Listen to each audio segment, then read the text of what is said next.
to myself again.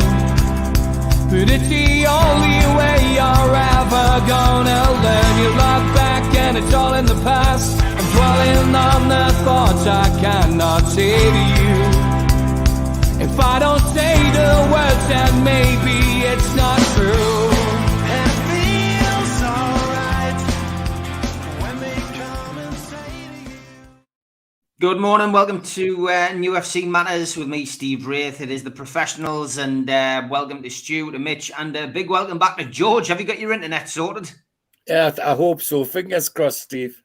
Yeah, you got a bit of a discount though, George, so that's at least every true. cloud's got a That's silver true. lining, mate. That's true. Good to have you back anyway, and as always, we've got an hour's chat about Newcastle United, and always open to questions from people. And David John Cuckoo can't watch live, but did get in early, so I will start with this. He says, what are your views on how we will deal with the squad rules from UEFA next season? Now, has anybody seen these squad rules? Because he hasn't put them up there. I haven't seen them. And I haven't had time to Google it this morning. But if you want to have a look, Mitch, and I'll keep that question for later on, because you're obviously last on the panel to say something this morning, and then maybe you can address that a little bit later on. Eddie Howe's press conference with George yesterday, we discussed it a little bit on the Amigos last night. No major revelations, injury-wise. ASM still stuck in France, of course, and coming back this week, we're led to believe. Almiron not trained a great deal this week, but did play a part in the defeat last week. So, he is going to be available. Sean Longstaff's over his illness. And the only other one to report was Emil Kraft, who is back on grass now, but probably won't play this season. So Newcastle pretty much full strength for a game against Tottenham. And again, like we discussed all week, really, that you've not been able to take part in. A bad defeat last week, George, wasn't it? A bad defeat. And I guess nobody is going to have any favours from Eddie Howe this week. He could literally pick anybody he wanted. Absolutely. I mean, a bad defeat in a way in which we've not seen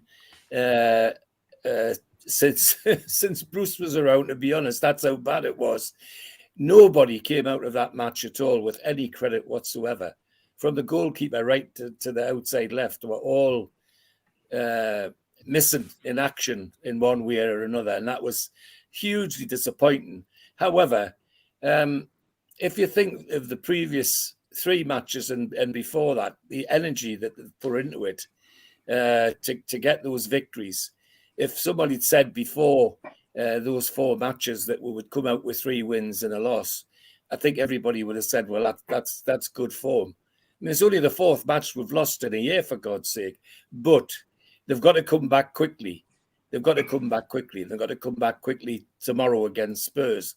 And I've got a feeling that the Spurs game, I think I posted on Amigos last night on the chat, that my gut feeling is that Spurs will get a Manchester United performance off with tomorrow. I think they'll return with some venom tomorrow, because they'll all want to pick up and where they left off and not leave it all at Villa Park. That'll be sore with them for a long time, that defeat, because it really was a bad one. And Eddie Howe's got to take some responsibility as well, of course, because in my opinion, he was outmaneuvered by Emery. Everything he tried for Emery, it worked against us. And Eddie didn't seem to have much comeback, whereas at Brentford, he sorted things at half time. At Villa, nothing he did anything. It really was that bad. The good thing is that Eddie's pragmatic and comes out and accepts it. Well, that was, he's happy to say, well, that was a bloody disaster. We've got to get it right. And I'm sure the players will feel the same. But yeah, what an awful defeat after the way we've been riding. Let's face it, we're still in the box seat for me for a Champions League place, and that's what it's about at the end of the day. And after last night, the people in North London are going to have that be biting their fingernails. I'll go into that later on. I was going to talk about the Arsenal performance, but no, that was horrible, and I'm expecting a real reaction tomorrow. Okay, good to have you back anyway, George. Stu, I saw your positive, it's always positive from you, but I saw your positive tweet to promote the show today. You're still confident? I mean, last week, was it a blip? I mean, I guess we haven't given Aston Villa the credit maybe on this platform that we should have done. They outfought us, outplayed us. I think, listening to the people who were down at Villa and speaking to some Villa supporters, they said that's the best they've played all season. I mean, they rose to the occasion. But, from your perspective, still confident? Absolutely. I've got to put my hands up, and I got last week's game completely wrong by a long way. But that was on the basis that our start 11 is better than their start 11. And if we both play to our optimum, we would win. But we didn't. And it was as if we had the 11 that were picked and just met each other in the change room and off the pitch. It was one of those games, but it's testament to how far we've come that we were so shell-shocked afterwards, after such a performance. And it was an away defeat. It's going to happen. If we put things into context, 8 or 9 of our players probably put in their worst performance of the season. And I don't think that would happen 2 weeks run.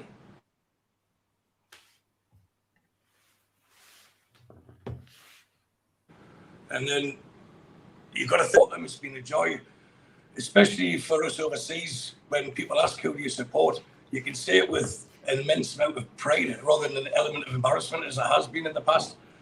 And there's been a lot more high points than low points this season. So even Man City, earlier this year actually, they got beat off Southampton in the League Cup, and then they got beat off Man United in the space of 3 days. And there wasn't an outcry like what we had on social media over the weekend. So sometimes we have to accept that we're a good team. In fact, we're a very good team, but we're not going to win every single game. Nobody does. And as George rightly said, that's our 4th league defeat of the season. I think we're more than happy to be sitting in that position. I also believe Eddie Howe would have dissected the performance, and then it's a case of we're going to have to come to terms of facts that we're a work in progress, but we are heading in the right direction. And then something I mentioned about 6 weeks ago, Steve, so I wrote a few things down regarding, I believe 71 points would get us the Champions League spot, whether that be 3rd or 4th. So if I look at the other teams, Man United need to get 4 wins from 8. And they've got to play Aston Villa, they've got to play Tottenham, etc. But they're still capable of getting 4 wins out of 8. So let's just say they get the 3rd. So we're all playing for the 4th place. Newcastle need 15 points from 8 games. That's 5 wins. We've got 5 home games. The 3 away games against teams in the bottom half of the league. Our home form has been exceptional, but so is the away form. Go down the league, Spurs, they need 18 points from 7 games to get to 71 points. Okay, so that's 6 wins out of 7. So if we beat them tomorrow, or when we beat them tomorrow, they'll have to win every single game. And they're playing Man United. And they're playing Liverpool. And they've got to play Aston Villa. You know what I mean? They're all having to play each other. So they can't all win every game. So you can rule Spurs out, and the bookies have them as to finish 6th or 7th, not even in the top 4. They've got Liverpool above them. They've got Brighton above them to finish in the top 4. So it's going to Villa. They have to win 7 out of 7 to get to 71 points. Now, as good a run as they are, and they've won 5 in a row now, if they win 12 in a row and get to 71 points, then they deserve it. But realistically, that's not going to happen. So, again, it's in our hands. Brighton, who we also have to play, they need to get 22 points from 9 games. So that's 7 wins and a draw and 1 defeat out of the 9 games. We've got to play them. So let's say there's the defeat.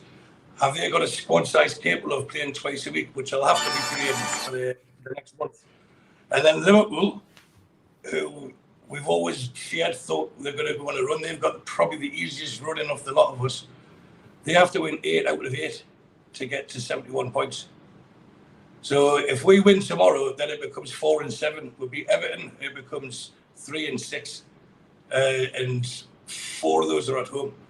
That's why I genuinely believe we'll get the Champions League and put last week to bed. I think tomorrow we'll put that right. And we'll come out firing, and we'll lay a marker out for the rest of the season. Told you be positive, people. I told you. Mitch, it is when you start listening to things like that, you can't help but get excited about it. And you know, I do believe last week was a blip. I don't think Eddie Howe will have had the players resting on the laurels, and I think we heard that there's been a reaction in training, but there's been no negativity around the training ground as well, which you know is what you want to hear from your manager. But it's like I said last night, the Villa game very much reminded me of the Tottenham away game last year, where Howe got outdone and we had a bad day at the office. And it's one game, we move on.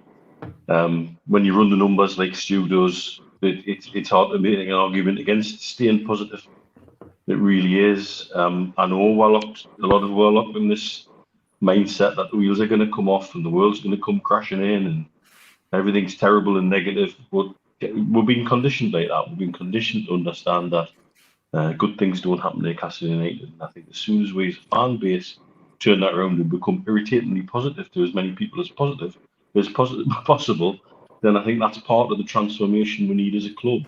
It's not just the players, it's not just the club, it's not just the people behind the scenes. It's us as well. We need to undergo a transformation to believe, to start believing again, to allow ourselves to dream, to allow ourselves to have a little bit of hope, because we've sort of put that into self-denial.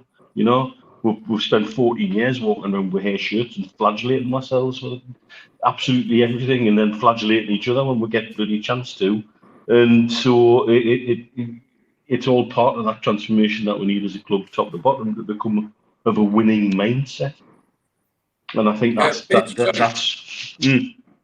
Just the thing I forgot to mention there, the Villa and Liverpool both need to win all of their games and they play them out. And if we stop it tomorrow, we can safely say we'll finish above them. So it'll be one or the other. But Brighton have got Man United, Arsenal, Newcastle, and Villa to play. So who really is going to come out the pack to catch us if we win tomorrow? Yeah. You know, the games are running out. That's the point I'm trying to make. It's not as if like there's 15 games left. We've got the points in the bag. The games are running out, and it's the same situation that's going on at the bottom of the table. All the teams are playing each other, and so therefore one person or two people can't do the same thing. They just can't, because that's how the fixtures are going to work. You're right, and so it's all power at our elbow that we've got the points in the bag and the position on the board. Yeah, good point. Good points you make, Stu, though, and everybody in the chat is enjoying your positivity. So long may it continue. And I think you're right. The games that everybody has to play, and like Mitch has said, it comes down to the fact that everybody's got to play each other. You know, there's no difference, you know, in the relegation battle to the race for the Champions League. So yeah, it's exciting. Did you manage to find anything out on David's point, Mitch? Oh lordy, it's a classic UEFA one, isn't it? Really. Are we sitting comfortably, boys and girls? Then I begin. Each club must submit two lists of players to UEFA, List A and List B. In List A, no club can have more than 25 players. However, a club can register an unlimited amount of players on List B who must be born on or after January the 1st, 2001. Moreover, since their 15th birthday, they must have played for the club for an uninterrupted period of 2 years or a total of 3 consecutive years, and can have had a maximum loan period of 1 year to another club in the same association. Each club must list 2 goalkeepers on List A and 3 once lists A and B are combined. Of the 25 players in List A, 8 places are reserved exclusively for locally trained players. Of those 8, no more than 4 can be association-trained players, and the rest must be club-trained. They're club-trained, basically, if they've been on the books of the club for 3 years between the ages of 15 and 21. They're association-trained if they've been on another club's books in the same association for 3 years between the ages of 15 and 21. So basically, it's 8 homegrown players, 4 we've trained, and 4 can be trained, go through with other clubs on List A. If you don't have enough players to fulfill the quota of 8 players, then you must submit a reduced list on List A.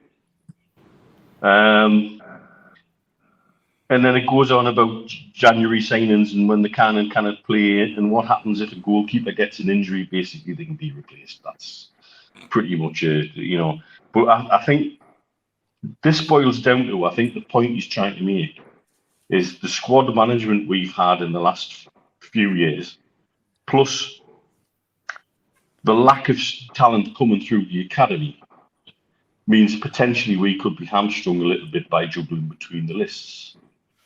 It shows the importance of building the club top to bottom, root and branch from every aspect, and why they need to, or the field they need to accelerate matters on the academy side. While signing good young players will be a way to boost those numbers, you still can't then have them off of list A. It doesn't actually say what you're then doing with ones on list A and ones on list B. I need to do a little bit more research. I knew they'd brought some new rules in, but I hadn't really looked at them because, to be honest with you, I wasn't thinking about Champions League yet. Want to get there first. But these are these are conversations that must be going on inside the club right now, because we're looking ahead at, well, hang on, how stretched is our squad going to be if we cannot name a full squad from our Premier League squad into the Champions League because of homegrown, locally trained, list A, list B, do not pass go, do not collect £200. It's one of those classic. UEFA are obviously trying to encourage homegrown talent in their own little cockamamie way. But as ever, it becomes like 3D chess, trying to work out what you can do and what you can't do. Classic UEFA, unfortunately, but a good point. Will you do handouts, says Barry, at the end? Aye. Jules has got a question as well. Do you know what it is? I'm tempted You know what it is? I'm tempted to do one when this Swiss-style chess system comes into the Champions League fixtures, because genuinely, I think we really should be doing a handout for that, because people just aren't going to get it. It's going to become even more complicated. Just colour the pews matter, yeah, probably. Can you say it again, says Michael? Be longer than the ads. Dan says, I know. Anyone who's played Football Manager knows and hates UEFA rules, which is a good point. Now to worry about, says Andrew. Dan says the 8 homegrown, of which 4 need to be club grown, has been a thing for a long time. And Barry says, does it say that all clubs who apply to be in the European Super League will be exempt from all these conditions because they are more important than everyone else? And Ian says these rule changes mean that we may be forced to prioritise Champions League over the Premier League for our top players. So lots of talk and debates on that, I guess. And just a hint of how cynical, just a hint about how cynical people are becoming about UEFA. I mean, and rightly so. I mean, it's a dog's breakfast, isn't it? Oh, it definitely is. Ian, good morning. He says, does anyone else think that Pope's been hesitant lately and it's affecting the rest of the back four? We don't look as solid as we were. What's your thoughts on this, George?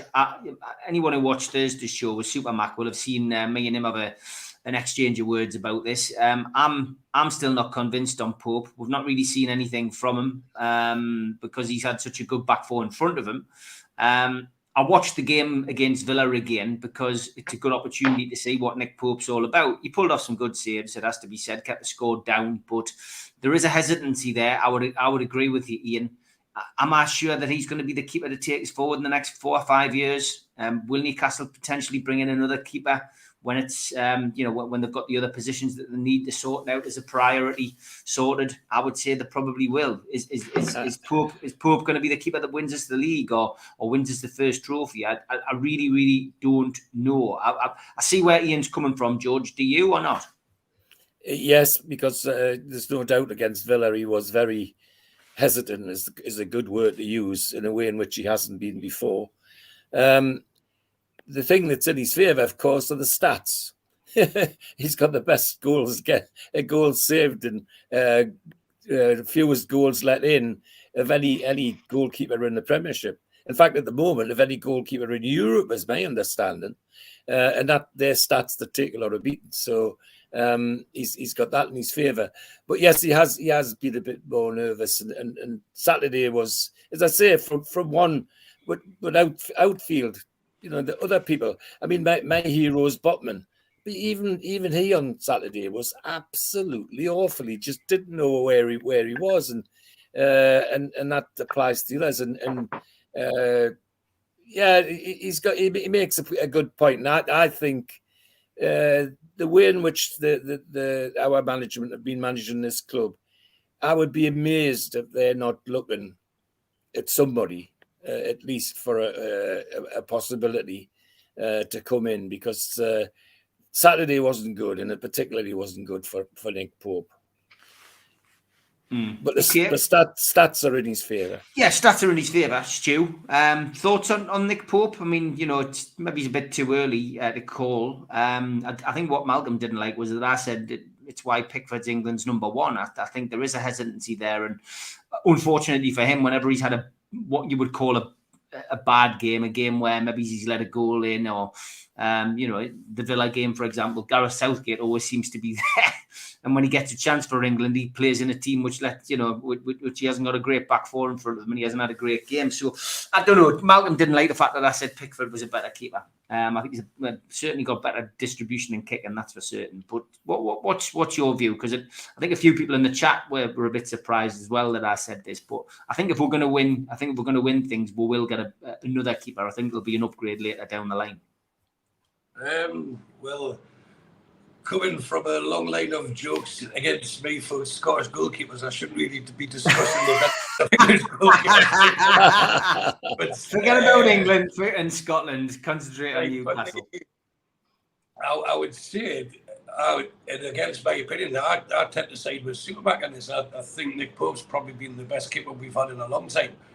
Yes, his ball control, his confidence, distribution with his feet isn't the best, and he looks nervous, but he commands his box. And as Mitch joked very early this season, the Pope loves crosses.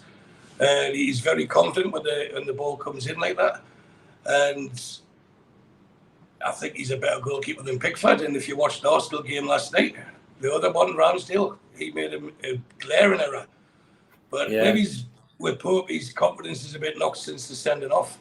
He had a similar incident a couple of weeks back, didn't he? He looked nervous, hesitant when he was going to do it. I can't remember if it was West Ham or Brentford. And then again last week, Aston Villa, but at least he executed that one. But without him last week, we could have been 5 or 6-0 down. But he was probably one of the players that could say, right, I'll put my shift in. But the communication between him and the two centre-halves, I think it is really important, and they do seem to have a very good understanding. And I'm more of agreeing with what Mitch said last night on the Amigos. The reason why we're starting to leak a bit more goals now, considering look how many we've conceded over the season, is due to the lack of consistency down the left. Like who is playing in front of Dan Burn? Yeah, and he doesn't have the protection that Trippier's afforded. Trippier will have Mickey that'll race back. In recent years, been Murphy, who will always put a shift in. So he's had the cover. There's times Dan Burn hasn't, and he's been left exposed. And maybe that's why he's coming for more criticism than others. But it's easy to criticise anyone. It's harder to praise them.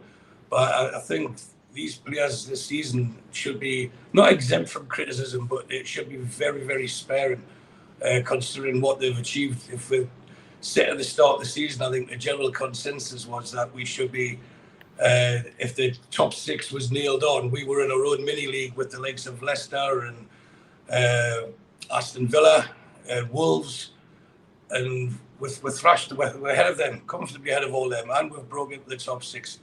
So I think we can sometimes look too far for false, and we should be looking to praise them more. And I think Nick Pope's been one of the shining lights this season, with a couple of errors, but every player's made errors. Every single player's made errors, but you probably count on one of his big hands how many mistakes he's made for us this season, and I'm happy with him being between the sticks.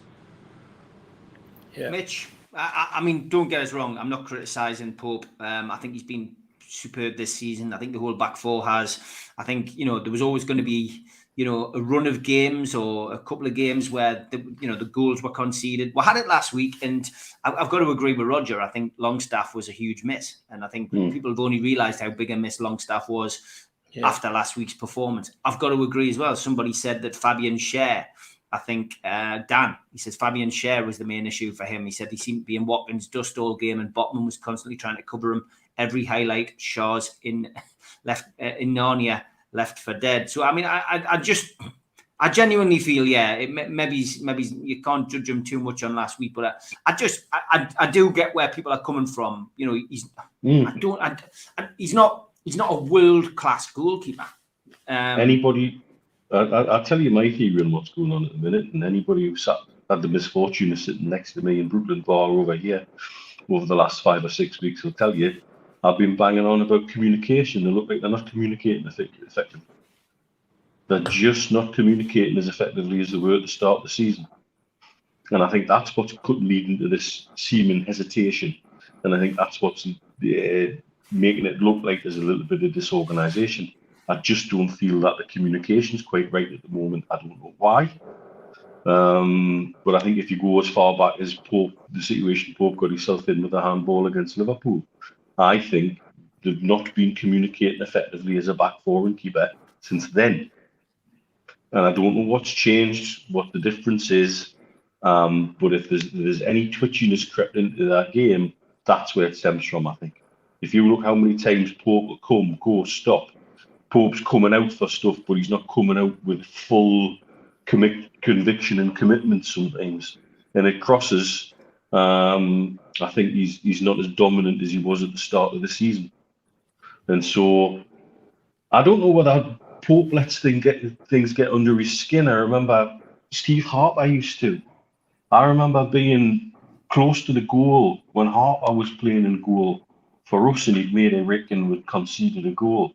And for about 25 minutes after that situation, he was muttering to himself all the way through the first half. Blackburn. Was it Blackburn? Yeah, there you go. He spent the entire time almost really, really, really digging at himself. And if Pope's got that kind of character in him where he's his own biggest critic, it may take a while longer for him to bounce back from something like that incident against Liverpool. But for me, it boils down to communication, and I just don't think the communication is quite as spot on as it was earlier in the season. Good stuff from Dan there. I don't listen to Ben Foster's podcast, I've got to be perfectly honest, but I might give that a listen. Apparently, Nick Pope is on there, and it's very interesting. I've heard a couple of clips, and the clips I've heard are quite interesting. Okay, Ian, who put that topic into the public domain on NUFC Matter, says, don't get me wrong, Pope and the back four have been fantastic this season, just lately, not so good. They don't seem to be talking to each other at the minute, which is the point the lads have made. Okay, halfway through the show, time for the ads. A big thanks to all our sponsors, Skips and Bins, telephone 0800 25 45 25 3, email inquiries at skipsandbins.com, website skipsandbins.com, easy contract free and pay as you go waste collection.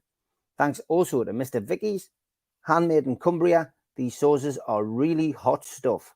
You can order them by emailing info@mrvickys.co.uk or by telephoning 01768 210 102. Thanks to Neil and the guys at Media Arts for all the help with the video side of things. And thanks to qtechshop.co.uk, the makers of pool tables and snooker tables in Wallsend, Newcastle, and the guys who run our website, nufcmatters.com. If you want to subscribe to the show, hit the subscribe button tonight. It is free. Hit the thumb up under the video to like the video and click share to share to your other social media. If you want to join the channel, hit join. There's 3 different tiers. Pick the one that suits you and help support the channel financially. If you want to pay a one-off membership fee of £25 and get these goodies, a scarf, a pen, a cup, and entry into the monthly draw, then go to NUFC Matters and look for membership pack. Failing that, get your smartphone and put it over the QR code and it will take you straight there. We're also a podcast and you can find us on iTunes, Spotify, Podbean, and other podcast providers. Usually goes up 24 hours after the show has finished. We also support the food bank on this channel. If you want to make a virtual donation today at the Matchday Bucket, go to nufcfansfoodbank.co.uk and you can make a deposit today. Don't forget to enter the Shearer raffle. There's 150 tickets, £1 per ticket, and you can win a limited edition signed Alan Shearer ball. Enter now at nufcmatters.com. If you have a look on our website, we've also got a vast range of mugs, t-shirts, cups, and whatever else takes your fancy. The Isaac t-shirt is proven popular this month, $16.99 plus delivery from nufcmatters.com. Don't forget as well, we do a range of events over the course of the year. We have Peter Beardsley, an up-close and personal evening at the Tynemouth Surf Cafe. Limited tickets remain, 25th of April. Get them now from Surf Cafe, tynemouth.co.uk or from ticketweb.uk. There's also an evening with Peter Beardsley on May the 19th at the Tyneside Irish Centre, and you can get tickets from newcastlelegends.com, and tickets are £50. Don't forget, our end of season do takes place 27th of May, 7 o'clock at the Tyneside Irish Centre. Tickets for that one are a tenner. NUFCmatters.com is where you can get your tickets for that. In June, Thursday the 1st of June to be precise, Rob Lee will be at Louis Liquor Store in the Big Market in Newcastle, and tickets for that are available direct from the venue. And an evening with Rob Lee, Lee Clark and John Beresford takes place the next evening on Friday the 2nd of June at the Grand Hotel in Gosforth. This is a charity event and tables are of £10, £700, and you can book them by contacting Natalie at heelandtoe.org.uk or visiting their website. In July, Gavin Peacock is in Newcastle on July the 10th at the Tyneside Irish Centre. Tickets for that are available from nufcmatters.com. And he also takes an evening with at the Surf Cafe in Tynemouth on the 11th of July. So get your tickets direct from the venue for that one as well. And if you're a boxing fan, the Night of Champions, Ricky Hatton, Frank Bruno, Nigel Benn and Joe Calzaghe takes place at the Fed. And that will be taking place on the 16th of June. More dates to be added. Tickets from all those events, www.goldstarpromotions.co.uk. Andy Ambleton, good morning. He says, what's your thoughts, lads? J7 in midfield and Willock on the left, or vice versa? George? Well, it has some sense because Willock's got the pace. I mean, a couple of times this year, Willock has left defenders against Manchester City even trailing in his wake because he had the pace to get away.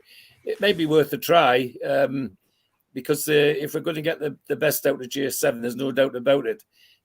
We'll get the best out of him when he's in a position to put himself about, and he gets more opportunity to do that in the middle. So it may be worth a shot. But I'd want Willock in. His pace alone is worth a shout. You add to his craft as well. So he looked a little bit lost without Longstaff. He is definitely the glue that holds that midfield together. I've got to be honest. I agree. And the other thing that I wanted to say about Longstaff, and I've said it on here and other platforms as well, the thing about Sean Longstaff is his first motion when he gets the ball is to move forward and to move the ball forward. He's not one of these Ray Wilkins that passes backwards and sideways more than he does forward, or a Parker that goes in a circle just to see where he is. Sean Longstaff is very positive. When he gets the ball, it goes forward and usually with effect. And that's not always noticed. And I agree. I think he was missed last week. What would be your ideal midfield with everyone fit, George? That's a question I'm going to ask the lads here. What's your ideal midfield? Well, it's Longstaff, Bruno, and I would have said Willock first off, but haven't had that conversation. It may be Joe Linton alongside his Brazilian mate might be good as well, but I still would want Willock in that team. So Willock on the right. Would you play 4 across the middle? How would you play 3 in the middle and 2? Yeah. Stu? Are we talking about in general or for tomorrow? No, in general, if everyone's fit, because there's a few questions now coming in about the midfield. Somebody else is saying there, John Askew, would anyone go with Miggy on the right and Anderson on the left? So, I mean, we've got lots of options, which is what John's saying. And I think that was the point of, I think that's the point of that was trying to be made before about potentially playing Joe in the middle. Then JB says, Willock goes missing when he goes and gets tough. He's not a midfielder, in my opinion. I prefer him wide attack and Big Joe in the midfield. So many different, I mean, this is how difficult Eddie Howe's job is. I mean, you know, what for you is the best midfield that we've got? I don't think they'll have a set midfield. They'll look at the opposition. And I think for tomorrow, you'll have, I think Bruno's a given. And then I would play Longstaff to the right of him, and I would have Joe Linton to the left, because he can then be the bit of enforcer and protector for him, because they've got a proper shithouse in at Højbjerg. He's a dirty man, and you can see him target Bruno. So I'd have Højbjerg and Joe Linton nailed on for yellow cards tomorrow. And that would then give Willock the left side to attack, and he's done it several times this season. You know, he's put the afterburners on and showed the right back down the. He's hit the byline and showed the clean pair of heels. But then it depends again on the next opposition. You could then think, okay, well, I can have Willock in the middle because he does have these long bursts and runs, carries the ball 30, 40 yards, and brings the ball closer to the forwards. You can have Joe Linton on the left as an outlet that way. But I think tomorrow we'll start with Joe Linton, Bruno, and Longstaff as the middle three. Mitch, have you got any preference on that midfield conundrum? I quite like it when he plays Willock and Joe Linton both on the left-hand side and they can interchange. And I think that gives a degree of fluidity. It also gives an option that if, for example, the full-back's there to be bullied, Joe Linton can go out and push wider and bully the full-back. But if the full-back needs somebody who's a bit more fleet of foot running at him, you can let Willock do that at the full-back and then pull Joe Linton inside. I think also I'd agree with Stu in terms of Joe Linton being around as Bruno's enforcer a little bit. Because he's still carrying that ankle knock. I don't care what anybody says. That'll not be right until well into the close season when he's had some proper rest. It's still hurting if he takes a bad tackle, and it'll still potentially hurt even more if he takes a really bad tackle. And so having the Joe Linton playing inside is a better option to protect Bruno a little bit. But I think with Willock and the team, them on both to the left-hand side of the midfield, gives it options and fluidity that I really enjoy to see, because they've done it in a few games this season, and I think that ability to interchange is what's actually unlocked the door for a couple of times. So I like that combination a lot myself. The stats show that since Joe Linton switched to centre midfield, he's the only player to win more than 100 plus duels in the Premier League. Yeah. What, with pistols? Done. Okay, Roger, I haven't seen this either, but he says, have you seen Craig Hope's vlog? We're after 7 players across the board, positions as expected, but following the model, we will not break our wage structure. Yeah, I mean, again, we've mentioned it and we'll be talking about it all summer, Roger, but you know, I'm sure I've seen some stupid names already linked with Newcastle. George, you know, there's players up for grabs at Chelsea. I think they more or less put everybody up for sale at Chelsea. But you know, we're going to have a summer full talking about this. Yeah. It again depends on which European competition we're finishing, George, doesn't it? Yeah, 15 for sale at Chelsea, and 8 of them are coming to Newcastle by the sound of it. It's just ridiculous. It's just balmy. But that's what you got. You got to get used to us playing Newcastle United, especially now. It always has been the case that if there was any summer, if there's 200 players mentioned, most of them are coming to Newcastle. It's even worse now that we're in a position high up in the league and possible Champions League place and wealthy owners, that it's inevitable that people are going to hire all these names to us.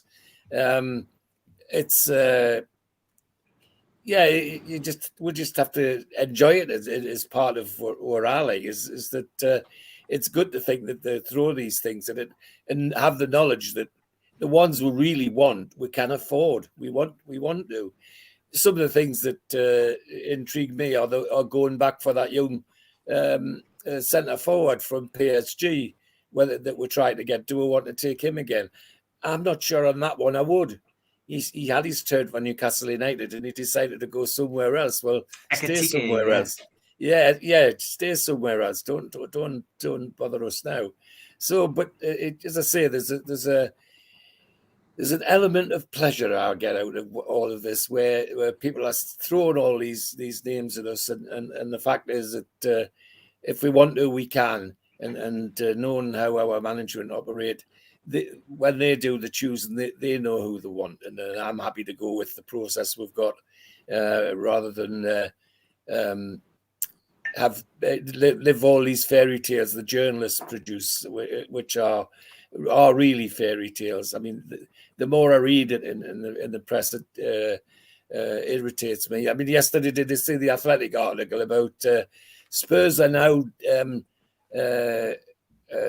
having to defend against state-run teams victim. Yeah, like Manchester City and Newcastle United.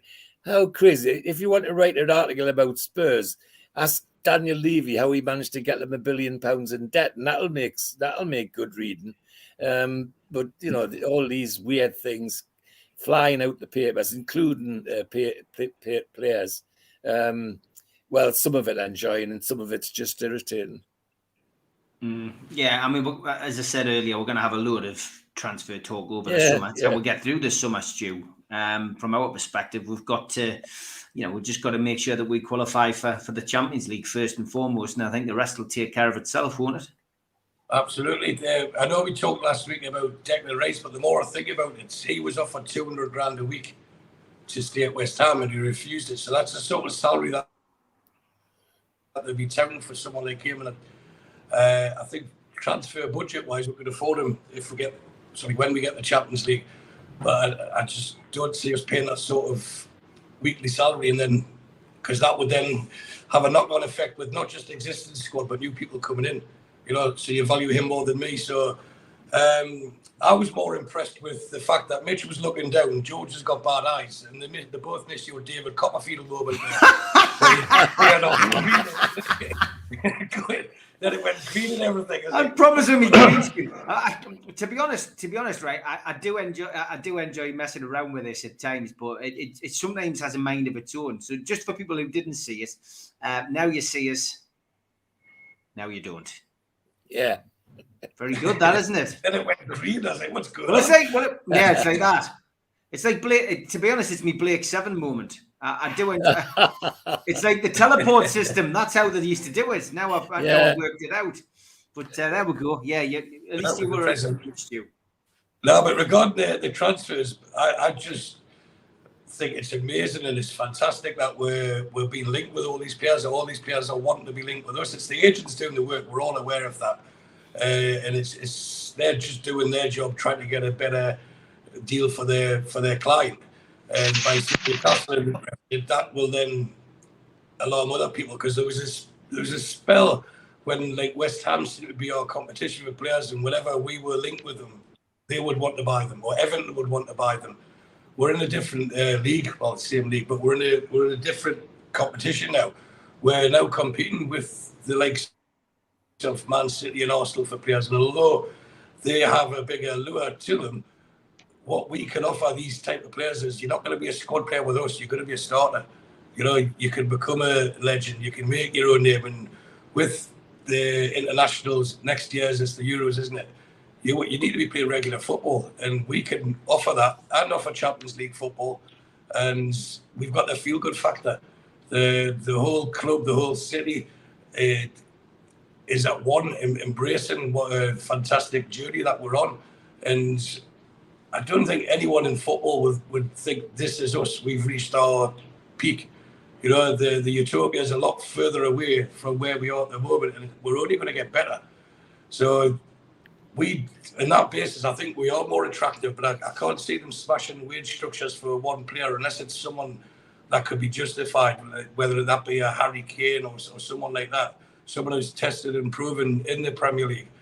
Otherwise, I'm still keen on the likes of the Madisons and Tierneys and people who can come in and prove what we've got and start straight away, which means the ones that we've already got in these positions will be our squad, which will lead for the whichever European competition is next season. He's still playing twice a week. So we might as well be at the big table, attracting the better players and getting more money to do it the year on. And that's when you look at sponsors saying, right, we'll give you, for example, £22 million a season, but we'll give you 30 if you're in the Champions League. And that's just one sponsorship. So you've got a knock on of that. That can generate so much extra money for us these next 4 games. And I get back to what I said at the start. Tomorrow is a crucial game for us, and I do not want to call it a cup final, Steve, because we don't do very well in them. But it is a really, really important game for us. And we win that. As I said, we've got 7 games left, 4 at home. We can attract players that we 12 months ago, 18 months ago, we could only dream of playing in black and white stripes. So I think we need to put trust in the process and the people that have been put in place to make the decisions, and they'll make the right decisions depending on the player's personality, his character, his habits on and off the pitch, and they dissect everything, you know. So they haven't made a mistake, I believe, in the transfer market, irrespective of what people are saying about Gordon. I think he's going to be fantastic for us next season. I really do. I can see him bombing down that left wing. He's just finding his feet. You know, you got to remember, a young lad moved away from home, and he's probably trying to impress. He might be a victim of that as well. Yeah. But once he's bedded in, he's had a pre-season, and he becomes one of the lads. His trajectory is going to be huge. I think we've got a real talent there with him.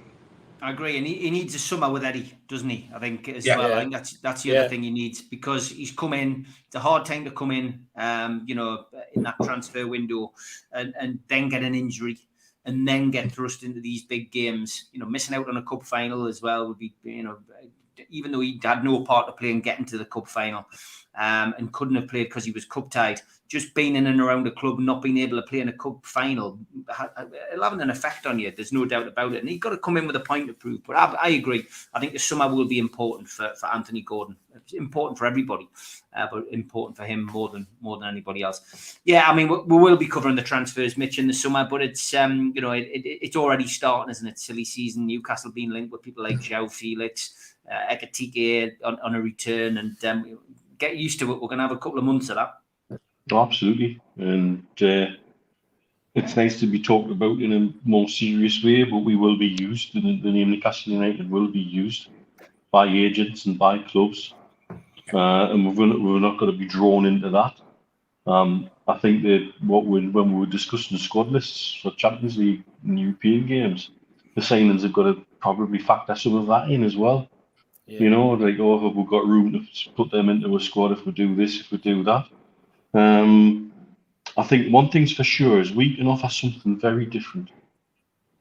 That's very left field. It's very not run of the mill for your routine, clubs who've been talking about, being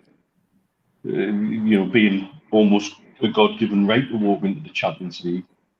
We are in a position where we could be given top-flight football offerings, guaranteed first team, or almost as close to guaranteed first team playing, and don't underestimate the pull of the city and the crowd and everything that goes with that synergy. That does seem to whet the appetite of players. That they think, God, I want to come out and play in front of that. I want to be in that when that's bouncing on a Wednesday night and we've got AC Milan at home or whatever. And don't underestimate the ability of someone like Dan Ashworth to use all of those things that are our significant points of difference when it comes to signing the right people. I just think we've just got to keep our keep our cards close to our chest like we have in the previous couple of windows, and just make sure that we keep an eye on the financial fair play. But getting into the Champions League is a massive plus for us. We can do that at the first time of asking. Then Newcastle are well and truly on the road to bringing in some really good players. It'll be an exciting summer, and if Craig hopes as 6 or 7 players is what Newcastle are looking for, I would say he's probably right, because there's going to be a few players going out. Certainly some players who aren't good enough moving forward for the project, as we all like to call it. And I do believe that Newcastle United will make a move on some pretty interesting candidates over the next couple of months. Okay, 10 minutes to go. We will allow Toon Stato again just to have his say as we look ahead to Spurs.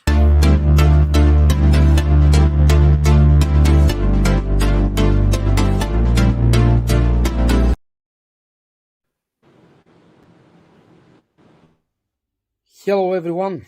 Let me first start by wishing our friend John a fast recovery and to get well soon, to see the lads hopefully qualifying for the Champions League very, very soon. Sunday, we have our little cup final against Tottenham Hotspur, a decider for the qualification for the Champions League. They're one of our favorite opposition in the Premier League. We have won 12 against them at home and 11 against them away from home. However, our last win against Spurs is back in 2016 when we beat them 5-1 in May under Rafa Benitez. Since then, Spurs have won 4 out of the 5 games against us, with in the last 6 games both teams have scored a goal.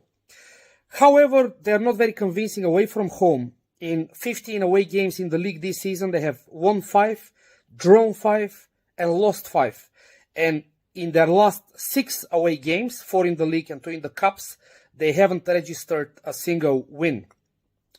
When it comes to us, we can do our first double against them since season 2015-2016, when again we beat them 2-1, then at White Hart Lane, and 5-1 at home, as I mentioned earlier. When it comes to players, Callum Wilson has 9 goal contributions in his past 9 games, including 6 goals.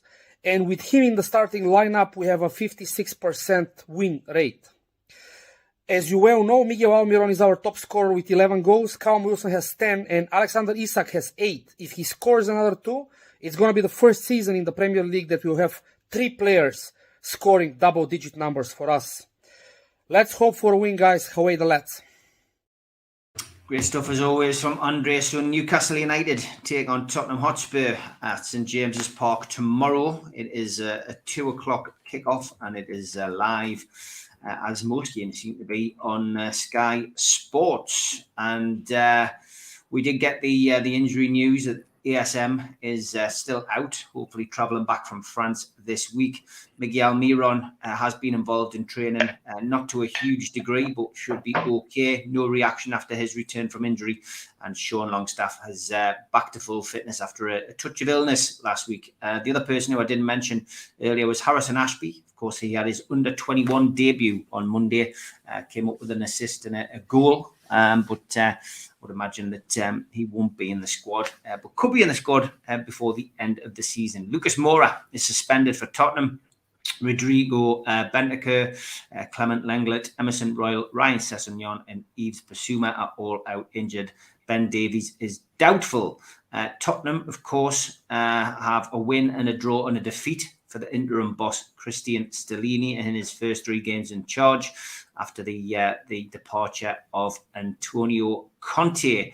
And Newcastle, of course, will be hoping that they can get a decent performance, not necessarily out of the players, but out of the referee, David Coote, who is back in charge of Newcastle United fixture. Last game he took charge of course, the Carabao Cup final defeat at Wembley. First time he's been back at St James's Park, though, since the 3-1 Premier League win over Burnley in October 2020. On VAR is Neil Swarbrick. George, Eddie Howe described this as important as the cup final, and he needs the crowd behind them. So it is a big game, George. Win this one, and we've got one in the Champions League for me. It's yeah, and it's added to by the fact that we had that debacle last week. I mean, it's about a lot of things, and for me, the big thing is have the squad and the team and the management got it within them to recover from that. And I think they have. And my gut reaction, as I said at the outset, is that Tottenham might face a Manchester United style performance against tomorrow on Sunday, and have a real trouble keeping in control. I just have a feeling that that's the kind of game it will be, and it is so important. I think as Stu's so eloquently put with the numbers, if we win tomorrow, that's the end of Spurs as champion for Champions League, and puts us in the box seat in my view, because of all the machinations about who plays who and all the rest of it.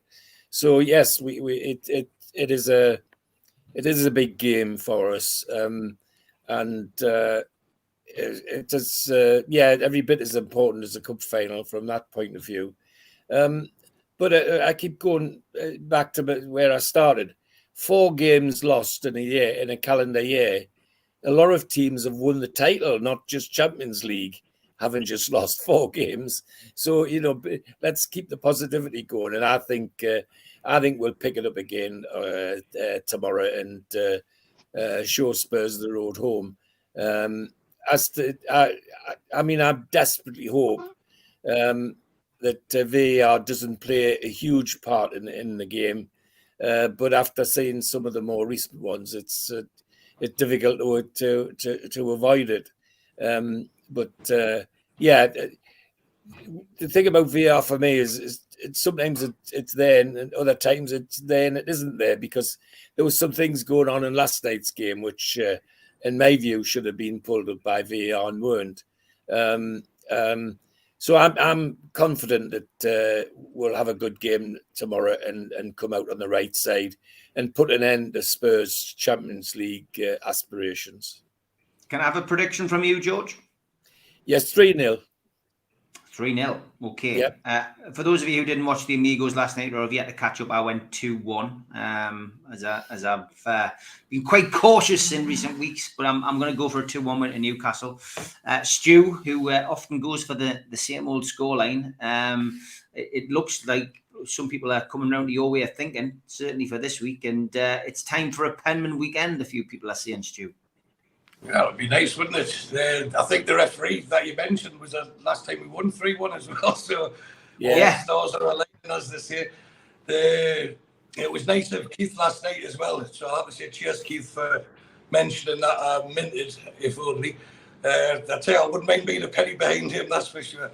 But the fact is, he gets the game predictions right more than most, and he went for a 3-1. And what was this that you sent us on WhatsApp? Yeah, now that's from the Heat. There's the story behind that is we went to the game when I flew back from Tenerife back in 2011, whatever it was, when we beat the Magnums 5-1. So that was a score. And then when I was in Dubai, I flew over for the Hearts Cup final against Hibs, and we beat Hibs 5-1. So when Newcastle were playing Tottenham on the last game of the season with Rafa 2016, when we got relegated, I had, because I had a good win the day before, I put 50 quid then on Newcastle to win 3-1 at 40-1. And if you remember the game, with 3-1 up with 10 minutes to go, then we had players sent off. It was just a case of sitting back and defending, and I'd won $2,000. But we went and scored twice more. The Heat had a premonition. He says, look, all the big games we go to were always 5-1s. So he put £1 English pound or £1 British pound, and the odds he was given was 275-1, and he won it. So I was on the phone to him last night, and he says, I'm going to put the same scoreline on for Sunday's game, and the odds, instead of being 275-1, as you can see there, they're actually 66-1 for tomorrow. So it shows how far we've come in a short space of time. But my prediction for tomorrow, strangely, is not going to be 3-1, which would mean everyone should back it. I think the common results that we've had recently when we've been playing the cartel has been 2-0. Whether that was Liverpool at home, unfortunately to them, Man City away, Man United in the cup final, then Man United at home, it's always been 2-0. So I think we'll win 2-0 tomorrow. Quite clearly, we have to score the first goal, because that's going to be crucial. Score the first goal. They'll have to come out, and we'll be able to expose them to get the second. Then they'll just down tools, and we'll see it out. And it depends on what team we play, because we've got, to me, there's 3 choices. Does Eddie Howe go all Kevin Keegan and say, right, I'm picking the same team like as he did for the Charity Shield for the 5-0 win against Man United? and give them all a chance to reprieve themselves? Or does he make a number of changes like he did after those 3-2-0 defeats for the Wolves game? I think he made 5 changes in total, and that got us back on that winning run. Or does he go or revert to the tried and tested of his back 4 with a keeper, back 5? The 3 midfielders that we talked about with Joe Linton, Bruno and Longstaff. And then I think if Miggy's fit, he plays. And Isaac and then Willock up front. I think that's the formation you go with, but trying to second guess Eddie Howe at the moment is, because of the choice he's got, is very difficult. But I think we'll win 2-0 tomorrow. So there you go, everybody. Get yourself out. Put 3-1 to Newcastle on your betting slips. Absolutely. Now, Mitch, we got your prediction on the dice last night, as we often do. But what's your head saying? What's your heart saying? My head's saying and my heart's saying they're there for the taking. This is a Spurs club in disarray, not just a team, a club. They're all over the place, and we should be taking advantage of this. We should be ruthless. We've shown at times we could be ruthless this season. I think we were ruthless at West Ham. We didn't play particularly well, but by God, every chance we got, we took. We need that level of ruthlessness with something to prove from the result from last week. That makes us a very dangerous proposition, I think, at home. It's a club who now has an owner asking the Women's Super League to stop promotion and relegation. He's wanting to control everything in the game. What wonder is the Spurs ladies team in trouble? I mean, gee, is it that bad?